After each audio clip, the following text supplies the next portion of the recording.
Welcome to our channel. నేను Naveen. AP సర్కార్ IT ఉద్యోగులకు బంపర్ ఆఫర్ ఇస్తున్నట్టుగా తెలుస్తోంది. అయితే దాని గురించి మనతో మాట్లాడడానికి పొలిటికల్ అనలిస్ట్ జగదేవ్ గారు ఉన్నారు. సార్తో మాట్లాడతాం. నమస్తే అండి.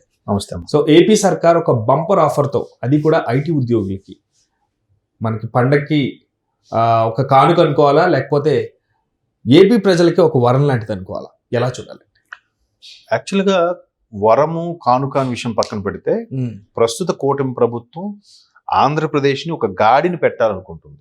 అంటే ఒక్కసారిగా అన్ని శాఖల్లో అవినీతులు, అవకతవకలు, ఇబ్బందులు, ఎవడు నోటుకు వచ్చినట్టు అటు బిహేవ్ చేయడము, నోటుకు వచ్చినట్టు మాట్లాడటము, ఆ ఇష్యూస్, న్యూసెన్స్ అన్నీ జరిగిపోయాయి. పైపెచ్చు బటన్ నొక్కుతా పైసలు తీసుకో, నువ్వు ఏ పని చేయకు, సోమరిపోతులు అలాగే అక్కడే కూర్చుని దగ్గర తిని పడుకో, అటు నుంచి అంటే పైకి పో.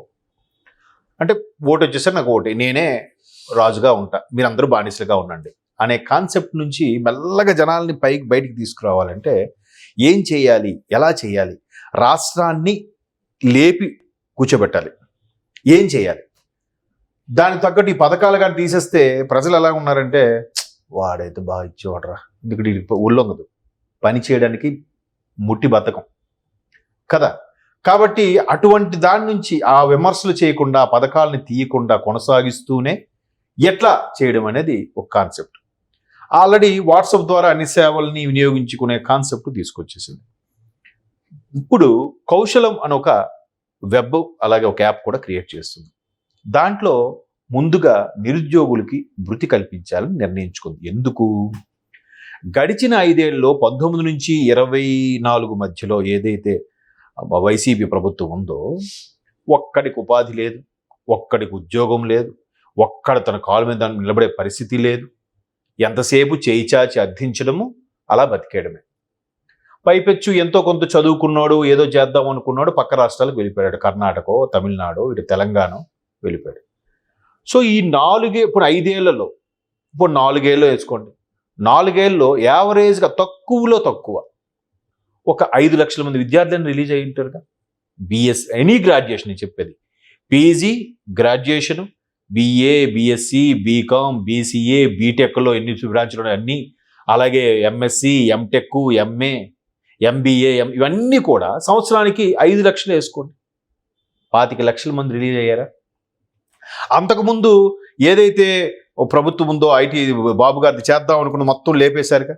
ఈ కంపెనీ వస్తుందా? పార్లే, వద్దు. చంద్రబాబు నాయుడు తీసేయండి. డ్యూక్ వస్తుందా? తీసేయండి. ఆక్సో వస్తుందా? తీసేయండి. ఏదొచ్చినా వాళ్ళందరూ వస్తే కొలువులు కోసం ఉంటాను. అంతకుముందు ఇంకొక 5 లక్షల మంది ఉంటారు. సో మొత్తం మీద ఒక యావరేజ్గా 30 లక్షల మంది ఉంటే వీళ్ళందరికీ ఎప్పుడు కొలువులు రావాలి? ప్రతి ఒక్కడికి గవర్నమెంట్ ఉద్యోగం ఛాన్సెస్ ఉన్నాయా? గవర్నమెంట్ ఉద్యోగం ఎంత? 100లో 3% నాకు తెలిసి గవర్నమెంట్ ఉద్యోగం వచ్చేది, అంతే. సో మిగతా వాళ్ళందరూ ఎలా బతకాలి? రకరకాల డిఫరెంట్ యాంగిల్స్లో బతకడం రావాలి. ఇదే చంద్రబాబు నాయుడు గారు 90స్లో అప్పుడు బిల్ క్లింటన్ టైంలో రావడము, సైబర్ టవర్స్ ఓపెన్ చేయడం అన్నీ అయితే, ఈ ఐటీ తిండి పెడుతుందా, పిచ్చోడులా ఉన్నాడు, ఇది మంచోడు కాదు, ఇలా చేశాడని చెప్పి రైతులు లూసుగొలిపి వాళ్ళతో ధర్నాలు చేయించి, ఆఖరికి బషీర్బాగ్ కాల్పులు 2 చనిపోయి, ఇంత హడావిడి చేసి ఉచిత కరెంట్లు ఇస్తామని చెప్పి ఓదరగొట్టి ఎంత చేసి ఆయన పడగొట్టేస్తే, ఆఖరికి మా జాతిలో, అంటే జర్నలిజం జాతిలో సీనియర్ జర్నలిస్టులు కూడా చంద్రబాబు నాయుడు ఏంటి మరీ టూ మచ్గా ఇది ఐటీ తిండి పెడుతుందా అని సంపాదకీయం కూడా రాసిన వాళ్ళు ఉన్నారు, ఎడిటర్ కాలమ్స్ రాసిన వాళ్ళు కూడా ఉన్నారు, నేను చూశాను. ఇప్పుడు వాళ్ళందరూ నోటి మీద వేలేసుకున్నారు. ఇప్పుడు సొసైటీలో 80% మంది ప్రజలు ఐటీ మీద ప్రత్యక్షంగా పరోక్షంగా ఆధారపడి బతుకుతున్నారు. తెలుసా మీకు ఆ విషయం? 80% దాని మీదే. అమ్మో ఐటీ వచ్చేసింది, ఉద్యోగాలు పోతాయి, కంప్యూటర్ వచ్చేసింది, 10 మంది చేసే పని ఒకటే చేసేసింది అని. మరి అదే కంప్యూటర్ ఎంతమందికి తిండి పెడుతుంది ప్రత్యక్షంగా పరోక్షంగా? ఈరోజు యూట్యూబ్ ఎంతమంది తిండి పెడుతుందని ఎవరైనా ఊహించారా? కదా. సో ఇప్పుడు మరలా ఆయన ఆర్టిఫిషియల్ ఇంటెలిజెన్స్ కానీ, యూట్యూబ్ సంబంధించిన స్టడీ యూనివర్సిటీ కానీ, ఇవన్నీ కూడా అమరావతిలో తీసుకొస్తాము, అలాగే గూగుల్లో అతిపెద్ద huge data center, web center పెడుతున్నామంటే, ఇప్పుడు కూడా మళ్ళీ రాళ్ళు రువ్వి బురద జల్లే ప్రయత్నం కూడా చేస్తున్నారు. ఏ వచ్చినా మొదట్లో ఒక ఏకి మారుతున్న క్రమంలో కొంతమందికి ఇబ్బందులు వస్తాయేమో, కానీ తర్వాత మళ్ళీ కొన్ని లక్షల మందికి అదే తిండి పెడుతుంది. సో ఇప్పుడు ప్రభుత్వం కౌశలం ద్వారా తీసుకొచ్చింది అదే. అదే కౌశలంలో మీరు ఎన్రోల్ చేసుకుంటే ఆడ వయస్సు, ఆడ విద్యార్హత, వాడు అనుభవం తగ్గట్టుగా ఏవే ఉన్నాయో వాళ్ళకి ఆప్షన్స్ ఇస్తుంది. ఈలోగా స్కిల్ డెవలప్మెంట్ కూడా పెట్టారు 14 నుంచి 19లో చంద్రబాబు నాయుడు గారు. దాని మీద కూడా వరద జల్లి స్కిల్ డెవలప్మెంట్ కింద చంద్రబాబు నాయుడు లక్షలు నొక్కేశాడు, కోట్లు తినేశాడని చెప్పి వైసీపీ బ్యాచ్ అదిగో పుల్లెంటి ఇదిగో తోకండగా అంతా అందరూ డంకా బజాయించారు. ఏమైంది? ఏమీ కాదు. దాని మీద అక్రమంగా అరెస్ట్ కూడా చేయించారు. తర్వాత మళ్ళీ ఆ పత్రాలు సృష్టించి తగలబెట్టేశారు కూడా, అది వేరే విషయం అనుకోండి. సో అటువంటి ఇది ఇప్పుడు ఆ ఐటీకి సంబంధించింది కానీ ఒక కౌశలం అని ఒక పేరు పెట్టి చూడండి, మంచి పేర్లు పెడుతున్నారు. కౌశలం కౌశలం పాజిటివ్ గా ఉంది. అంటే స్వామికి సంబంధించిన ఒక ఇది అలాగా ఒక సంప్రదాయబద్ధమైన పేర్లతో పెడుతూ యాప్లు రిలీజ్ చేస్తూ అందరికీ ఆ టెక్నాలజీ పరంగా ఒకవేళ ఎవరికైనా వచ్చేసిందంటే ఆ ఏఏ వాడిని తీసేస్తుంది. అక్కడ కూడా మళ్ళీ ఏ టెక్నాలజీ వాడుతూ ఎవరెవరు విద్యార్హత తగ్గట్టుగా వాడి టెక్నికల్ కోర్స్ అయితే ఈ టెక్నికల్ స్టడీస్, మామూలు రెగ్యులర్ స్టడీస్ అయితే రెగ్యులర్గా ఉండేవి, అకౌంట్స్ రిలేటెడ్ అయితే అకౌంట్స్ రిలేటెడ్, అడ్మినిస్ట్రేషన్ అయితే అలాగా ఏ కూడా బైఫరికేట్ చేసి వాళ్ళకి ఆఫర్ లెటర్స్, వాళ్ళ స్కిల్ డెవలప్ చేసేలాగా చేసే ఒక కౌశలం అనే ఒక మంచి కాన్సెప్ట్ తీసుకొచ్చారు. ఇదంతా తీసుకురా అంటే ఒకటి ఎక్కడ నిరుద్యోగులకు వృత్తి కల్పించడం, రెండోటి నిరుద్యోగ వృత్తి ఒకటి ఇస్తామంటున్నారు. ఎందుకు? కష్టపడి పనిచేయలేరా? నిరుద్యోగ వృత్తి ఎందుకు సోమరిపోత తయారు చేయడం?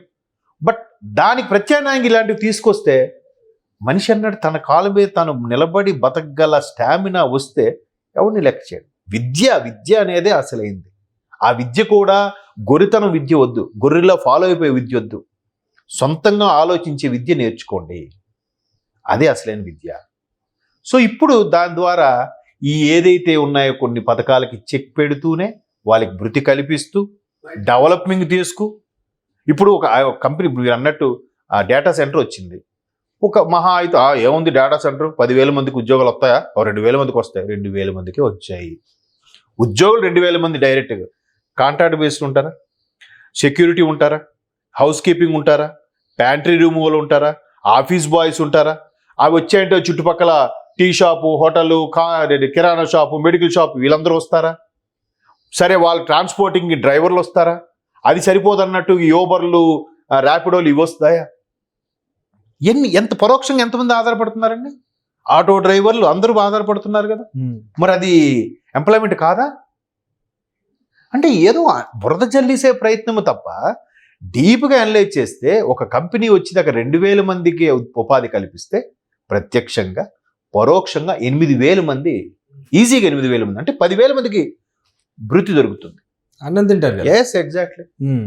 చాలా మంది నా మిత్రులు కూడా కొంతమంది మీడియా నుంచి ఉన్నవాళ్ళు, ఇంకా మీడియా జాబ్ ఇవి చేయలేకపోతున్నాం, చిన్నగా ఏదైనా టీ షాప్ పెట్టుకుందాం, ఏదైనా మంచి కంపెనీ ఉందో టీ షాప్ పెట్టుకున్నా చాలు. చిన్నదని చూడకు, డిగ్నిటీ ఆఫ్ లేబర్ గుర్తించి నీ కాలు మీద నువ్వు నిలబడుతున్నావు లేదా, నువ్వు ఒకరికి అన్యాయం చేయకుండా బతుకుతున్నావు లేదా, అదే కాన్సెప్ట్. టీ షాపు, చాట్ బండి చాలా మంది చీప్గా చూస్తారు. ది బెస్ట్ బిజినెస్, ప్రెషర్ ఉండదు, వాడు ఏదో పెద్ద పెద్ద ఐటీ రిటర్న్స్ చూపించేయాలక్కర్లేదు, సింపుల్. సో అవన్నీ అర్థం కాక ఇవన్నీ చేస్తారు. కానీ ఇప్పుడు ఆ కౌశలం ద్వారా ఎలా వికసిస్తాయో చూడండి మీరే. రైట్ సార్, థ్యాంక్ యూ అండి, థ్యాంక్ యూ సో మచ్.